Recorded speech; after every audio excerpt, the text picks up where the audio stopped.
nice. All right. I think Steven Spielberg, he can afford to do any shot he wants. So then you're pointing out that being a little bit modest, he actually was a very big supporter of Barack Obama. If you remember back when he was running for Senate, it was John Cusack, who was a local guy, who gave a lot of support there, and actually helped push him over into popularity in the Senate race. So when he said, "I don't know how I got my tickets," he's been a little bit modest. That's not the case. He's been a longtime supporter, well before I think even he thought about campaigning for the race, and of course, Joe Biden just entering the building, waiting to see one glimpse of Barack Obama and President Bush.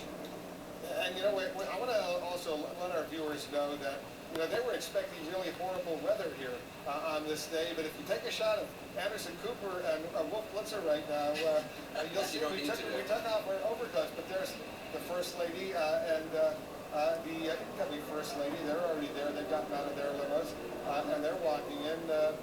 There are going to be heaters up there on Capitol Hill for them. But there's no doubt that the weather is definitely better. Barack Obama has now arrived on Capitol Hill, and he's outside. He's got ready to walk inside as well. They're going to be almost, I'm guessing, about 50-55 minutes before the actual swearing-in ceremony takes place. Feature a minute ago of Michelle Obama. She's wearing an Isabel Toledo. They announced she's a Cuban-American designer. Joe Biden and Lynn Cheney, the wives of the vice president to-be and the current vice president walking in. They're followed by the honor guards. And there's George Bush and Joe Biden. George Bush and Barack Obama as they're walking in.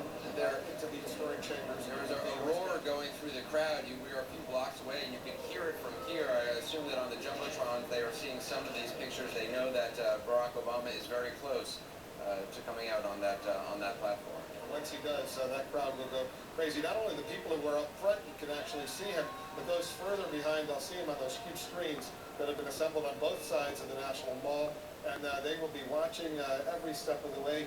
Those are giant Jumbotrons, and people will get even more excited than they already are. And then I suspect, and I'm sure, what will happen is once the swearing-in ceremony takes place, it will be very quiet. You know what? Let's listen to the U.S. Marine Corps band a little bit as we watch these pictures.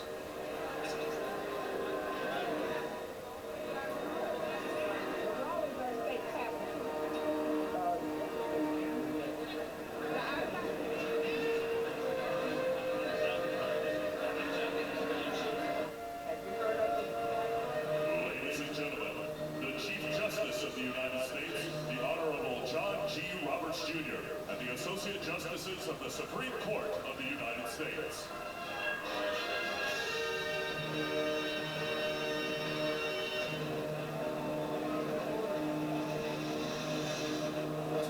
Will be in charge of swearing in Barack Obama. There he is, John Roberts, walking in with 7 other justices. One of the justices decided not to attend, as we heard earlier from Jeff. It's one of the few events in our government in which all three branches of government are involved in one single event. You have the judicial branch, legislative branch, as well as obviously the executive branch. The only other event, to my knowledge, is an impeachment of a president.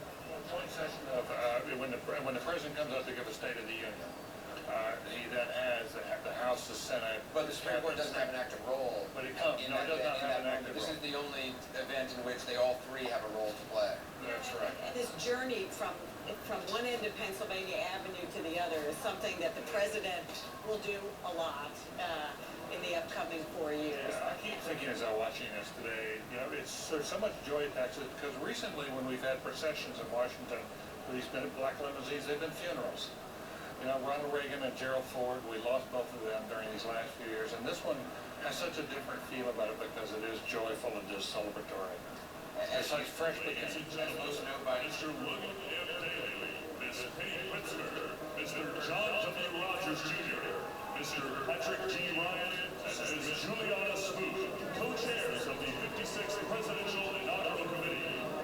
Talk a little bit about what is going to happen in the next hour in run-up to the swearing-in. Well, what happens now is the Obamas actually proceed to the Senate dining room, that they will have a chance to just relax a little bit and get ready as some of the other VIPs, the dignitaries, are introduced to the crowd. The former presidents will be there. Former President Mrs. Jimmy Carter, former President Mrs. George H.W. Bush, and former President Bill Clinton, Senator Hillary Clinton, soon to be Secretary of State Hillary Clinton. It's interesting as we look at Hillary Clinton now, Anderson and Gloria, she was supposed to be confirmed as the Secretary of State together with some others by the full Senate later today, but one U.S. Senator, Senator John Cornyn of Texas, decided to put a hold on that at least for one day. So she's not going to be Secretary of State at least for another day. Right. He also told Dana Bash, though, just this morning that he knows that she's going to